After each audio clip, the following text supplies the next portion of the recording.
Hey guys, Enter the Stars, and I wanted to do a quick show this Sunday for you about this story that just made me laugh. An Italian man tried to trick a nurse into injecting the Vidco-19 Pokemon sticker in a rubber foam arm that he was wearing under a theater corset to finesse a Pokemon pass. This is the kind of stuff people are up to because they're so desperate to live their life normally because they've been threatened that all their livelihood and all of their rights and the way that life used to be is all going to go away until you comply. And if that doesn't raise any alarm bells as to the future of the world and how all of these countries have fallen in line with this mentality, then I don't know what was going to wake people up. I hope this never happens in America. It's already happening to a certain degree, but we still have a lot of pop sticks in this country, don't we? Yes, we do. Now you know why they want those pop sticks. And now you know why there is this relentless attack on the right. And you got to be careful with these political, the political theater, because what happens is they set up the right. They put forward these figures on the right that then the right gets behind, but the figures are set up to fail. It's called gaslighting. And so this is why you never ever sign up for one side or the other, because you're just walking right into their trap. This is why they keep depicting people on the right in the way that they do. In all areas of politics, even in the alternative community. So this guy tried to trick a nurse into poking him in the arm with this Pokemon sticker with a rubber foam arm. The nurse caught him because she saw it peering under the theater corset he wore to hide it. The man was trying to score a pass without actually getting a Pokemon sticker amid the new rules in Italy. A man from Biella, Italy showed up to his Pokemon sticker appointment with two rubber foam arms hidden inside a theater corset in an attempt to score a pass. Philippa Bua, the eagle-eyed nurse administering the Pokemon sticker. It's funny they use the word eagle-eye because eagles usually represent freedom. There's no freedom going on here, is there? He pulled his sweatshirt tightly, creating a small gap where his shirt and a rubber foam arm were visible for the Pokemon sticker. The color of the arm made me suspicious, so I asked the man to uncover the rest of his left arm.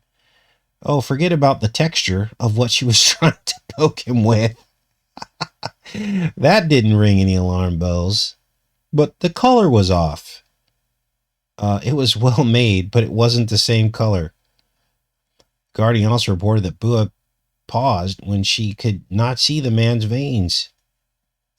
Why did she need to see a vein in the arm for a Pokemon sticker? That's not the same thing. It was made of rubber foam, but it was quite well made. Under what the Times described as a thick theater corset, the man, who was not named, reportedly wore two rubber foam arms as a means to score a pass. Protests have taken place across the country over the new measures. Italy was the first country in Europe to mandate Pokemon stickers for healthcare workers, and under new rules, workers like teachers, police officers, and other hospital staff will have to be fully Pokemon stickered to maintain their jobs as well. Wow. So that's a pretty funny story. Now, here's some updates on what's going on across the country. Minnesota School District extends winter break over staffing issues, and Tennessee universities can no longer require masks or Vidco-19 Pokemon stickers. So that's good news for Tennessee. And I wanted to cover a couple more bits of this Greasewell case, because now they're trying to turn this into a Me Too thing. Now, they make some good points here, the same points we've made, that you've got dozens, hundreds of men listed in a black book, and none of them are brought to justice. But they're trying to basically pigeonhole all of these actions and activities and allegations into one person or two people. One's already gone. But here's Greasewell here, and basically they're making her the scapegoat. Now, that doesn't mean she should be off the hook, But the case that they're trying to make here is that she has become the scapegoat and that she is innocent because it was the powerful men in her life that caused her to do this, that led her down this road. Now it's interesting because they dragged the Bible into this. The book of Genesis. It says, ever since Eve was tempted by Adam with the apple, women have been blamed for the bad behavior of men. She is not egg stain. She is not like him. Well, of course she is. She saw all this going on in plain sight. At any given point, she could have went to the police. She could have turned him in, but she played right along with it. But their defense here is actually a Me Too defense, which is just off the rails. So they mention all the other people that were on this plane and all the other people that were in the black book. And they're trying to divert attention. Some are even saying that they're trying to make this a case about the powerful men and not her. That they're the ones being indicted here. And there is Thump's name shows up again alongside everyone else. The Clintons, Prince Andrew, all of them were on these planes. And they also confirm in this article that Thump was a frequent flyer. Not just once, not twice, but a frequent flyer. Wow. And they were bringing this up during the case. So I knew this wasn't going away. I knew this wasn't going away because it's true. Now, here's the question you need to ask yourself. Some people are upset. Casey, why do you keep talking about Thump? Never forget, he was the one that cracked the door open at warp speed to bring in the very first tyranny, medical tyranny in America, which then spread throughout the world.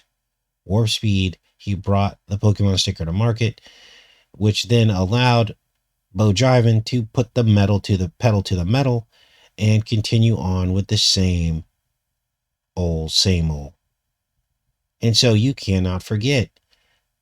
Why else do we keep talking about Thumb? Because he is at the top of the list of people associated with the stain because he was president. The buck stops there. Now, all these people need to go to jail, not just Thump. They all need to go to jail. But you can't just give him a pass, because if you give him a pass, you got to give everyone else a pass. So that's what's going on here with this Greaswell case. And to me, this is just, I don't think anything's going to happen here. I don't think she's going to end up in jail. It appears as though there's some backdoor negotiating going on. The people who want to stay out of this probably paying these people off, because this is crazy. So we'll see what happens. I would hope that other indictments would be spawned out of this, but I'm not holding my breath. There's something else weird about this case.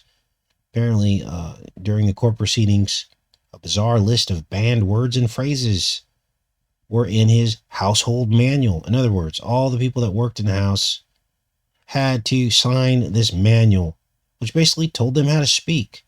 Now, this is sick, because this falls right in line with the mentality behind these kinds of people, these billionaires, how they're so controlling and that they want to have control over every aspect of your life. They were not allowed to use slang words like yeah or no problem. And they were even told how to conversate with people and never to look these people in the eyes. You're not supposed to put your hands in your pocket.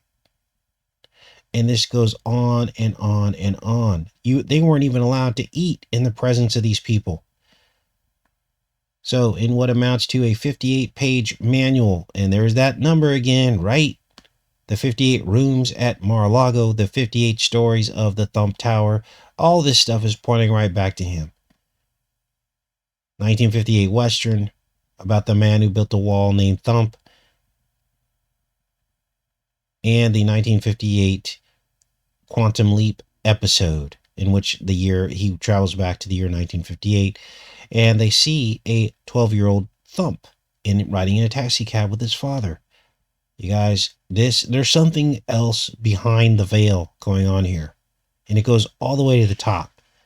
Until people get serious about this and stop making excuses for the right-left paradigm, we're never going to get to the bottom of this. So this bizarre 58-page manual telling people how to talk. They weren't allowed to disagree or argue. They weren't allowed to do anything. Basically like slaves. Now, there's been a lot of talk, we're going to shift gears here, about the Omicron. And they're saying here that they have not seen any deaths yet caused by it. Now, this is typical. Anytime these variants keep coming down the track, they're supposed to get less and less severe. At least that's what science has told us to this point. That, as these variants, the virus weakens. It weakens over time. So they've got everybody talking about Omicron, ourselves included. And this thing should just trickle out. They're saying now they're trying to backpedal. Oh, it's the Delta again. The Delta is the one. They got the rainbow here. So let's read this. W to the H to the O said Friday has not seen any reports of deaths caused by the new variants, Omicron. And again, urge people not to panic, for the Delta is the more dominant one in the world. Delta accounts for 99% of the infections, adding that it's impossible to predict whether Omicron will overtake it. The new strain, which is classified as a variant of concern, has so far spread fast in South Africa, where doctors first reported on it, and has been detected in at least 24 countries. So everybody's talking about Omicron, but the name Omicron holds a lot of occult value, as we had discovered and talked about on previous videos. But remains to be seen what's going to happen in the future. Now, some of you work for accountants. We're switching gears here. And some of you work for accountants and in the accounting industry.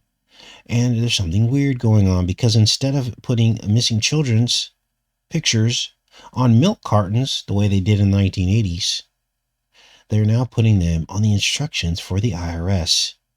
Now, what could this possibly be about? Well, I know what it's about. Because we are all commodities, aren't we? And to the government, what is the most valuable commodity? Children.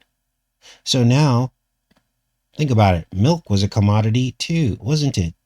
That's why they put them on the back of milk cartons. Milk is code for human sacrifice. A lot of times in films where someone's about to get killed or has just gotten killed, you'll notice that there will be milk spilt. That's human sacrifice. And now we've got the instructions for the IRS on the back having missing children, photographs of missing children selected by the center that appear in the publication on pages that would otherwise be blank. Blank pages, missing type, missing children. Wow. So what this amounts to is gaslighting. They know what happened to a lot of these children, but they put it on there as a form of some kind of sick disclosure. So that's what's going on with the IRS. Wow. All right, you guys, that's pretty much it. I just wanted to get you guys all caught up on this Sunday, and tomorrow we will be talking about the pharmaceutical industrial complex. And then I've already got a bunch of clips pulled up from Toy Story 1 from 1995. We're going to get into that on Tuesday. I've got a montage, and we will cover Toy Story 1. And what I found was just shocking.